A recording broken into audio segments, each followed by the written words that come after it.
کہو کہ اے اللہ، اے بادشاہی کے مالک، تو جس کو چاہے بادشاہی بخشے اور جس سے چاہے بادشاہی چھین لے، اور جس کو چاہے عزت دے اور جسے چاہے ذلیل کرے۔ ہر طرح کی بھلائی تیرے ہی ہاتھ ہے اور بے شک تو ہر چیز پر قادر ہے۔ تو ہی رات کو دن میں داخل کرتا اور تو ہی دن کو رات میں داخل کرتا ہے۔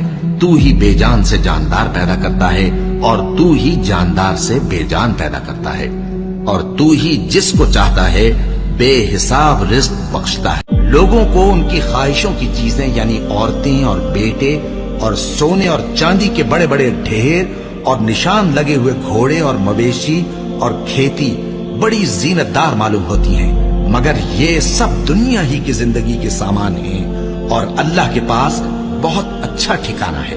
اے پیغمبر، ان سے کہو کہ بھلا میں تم کو ایسی چیز بتاؤں جو ان چیزوں سے کہیں اچھی ہو؟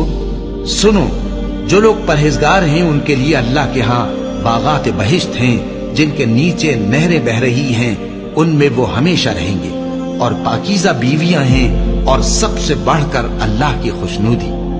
اور اللہ اپنے سب بندوں کو دیکھ رہا ہے جو اللہ سے التجا کرتے ہیں کہ اے پروردگار، ہم ایمان لے آئے سو ہم کو ہمارے گناہ معاف فرما اور ہم کو دوزخ کے عذاب سے محفوظ رکھ۔